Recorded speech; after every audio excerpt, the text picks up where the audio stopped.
It's the last day of the calendar year, and the Bruins are ringing in the new year in Edmonton as they look to get back on track against Connor McDavid and the Oilers. Let's take a look at Andrew Peeke. Scored for the Bruins in their game against the Sabres the other night. And now, the Bruins... Oh, there you go. That was a quick one. That was. I was waiting I for knew some you were more. waiting for that build-up. I knew you had something for it. I was hoping. Hopefully the Bruins bring the fireworks tonight on New Year's Eve. How about that? There you go. How many times are we going to use that tonight? A couple, okay, a couple. It's the Ultimate Bruins Show, presented by Jordan's Furniture here in the Salem 5 studio.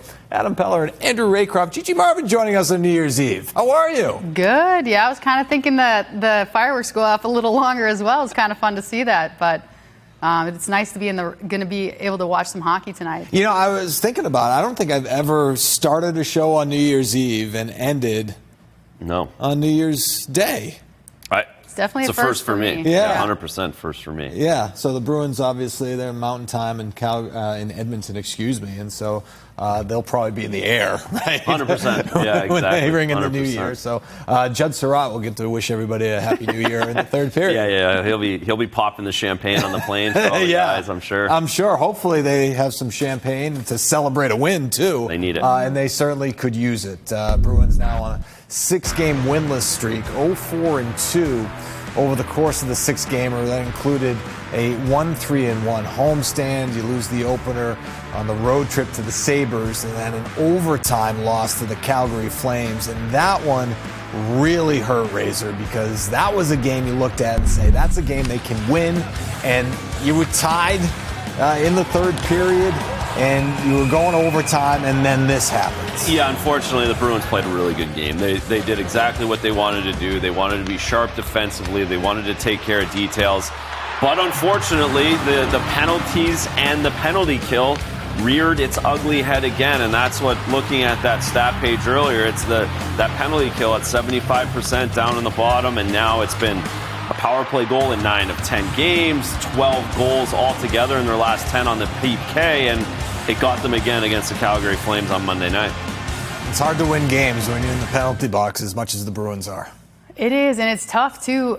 Doing well in the first period for the most part, but after the first period, 20 goals given up compared to 4 goals scored. And so just coming through in the clutch also, it's about decision-making. It's about knowing your role and your responsibility and making the smart, simple play to get out of the zone and attack with speed toward the offense. And so it's just definitely disappointing for sure, but excited to see how the Bruins respond in today's game. Yeah, and again, this is an Edmonton team that's very good. They've been playing well, and it is a game that the Bruins lost during that homestand, but they played well, and it was special teams that did them in, and this is the shorthanded goal from Connor McDavid. But 5-on-5 reason, they played well. They did, and they have, for the most part, on 5-on-5, and 97, this guy's pretty good.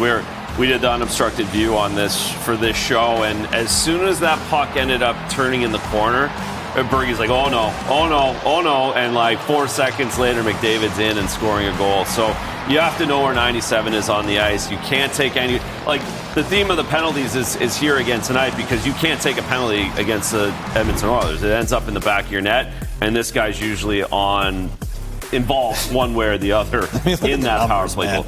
Look at the numbers. They're in this 13-game point streak. They're talking like this laughable. Is the best month he's ever had in hockey, which is ridiculous. What you're talking about and what you're saying of a guy of this stature. Yeah, and to your point, the number 1 power play in the National Hockey League. Connor McDavid, watching this guy play, it's next level. It is, and to your point too about how Bergie was seeing him come in and score that shorthanded goal. Literally, anytime he starts crossing over, whether it's in the D zone or in the neutral zone, I'm like, puck's going on a stick. It'll be in the back of the net or a good chance on net. He's just so dynamic. Yeah, and for more on the matchup against the Edmonton Oilers tonight, let's go to Edmonton, where Sophia Jurkstovich joins us on this New Year's Eve. Happy New Year's, Sophia. Happy New Year's, guys. We're all working, but it's for the love of the game of hockey. It's what I signed up for as a little kid, so happy to be here. I heard you guys talking about Connor McDavid. I am going to go one-on-one with Nikita Zadorov on the bench and field a question about respecting him too much versus respecting him enough. That's what Marco Sturm talked about a little bit yesterday, but I kind of want to talk about this losing streak. It is a streak, which means everyone on the team knows it's happening, and they've been fielding questions, as has the coach. How do you snap out of it? We're all trying to get creative. They're trying to get creative as well. And one of the answers that's been coming up is obviously physically there are things they need to do. But I heard Razor, and he was very right, that they played a great game versus Calgary, and they're going to build off of that. But it's also morale and mentally. And they held a practice yesterday to try to get that morale up. It seemed like the first 5 minutes was kind of like chaos. Guys going up and down. Your coaches came off. What's kind of you're looking for out of that? That was more fun than chaos. It looked like chaos, but I think it was more fun. And again, going back to what I just said, it's getting the excitement back, also the smiles in their faces. I think that's something we were trying to do today. Just try to relax them a little bit and go from there. I mean, he kind of hit the nail on the head, I think. I think a day like yesterday helps a lot, just morally with the practice and playing some games. And, everybody puts a lot of pressure on themselves in situations like this. And it's guys' livelihoods at the end of the day. And everyone's got a job to do. And when you don't perform, it weighs on a lot of guys. So to be able to just lift the mood up a little bit, it helps. And, just keep it simple and just try to go out there and rely on what we know. Yeah, so just for reference, it was a bit of a longer practice, a more lively practice, but they were having some fun off the start, as you heard Marco Sturm talk about. This team's played well before. They've had losing streaks and winning streaks. They know what it is that needs to be done. It's getting back to the basics, and I know that's so cliche, and even heard Morgan Gigi saying it. It's keeping it simple, but it's also mentally knowing that you guys did have a good game in the last one. Obviously, they want to create some more offense, but building off of that. So that's my report on that. Before I let you go, in honor of New Year's, I tried to dress like a big silver countdown ball. I never wear furry sleeves. I'll never wear them again. But this is the only silver shirt I can find. So Happy New Year to you guys. Are any of you guys wearing New Year's stuff? I can't see you. Are you decked out at all? I've got black on. But I should have had furry sleeves. That's the number. I can't take my eyes off those furry sleeves. Good call. Okay, we are going to get a wardrobe budget and get Razor tailored furry sleeves, and then you got to wear it. Okay, done. 100%. New year, new Razor.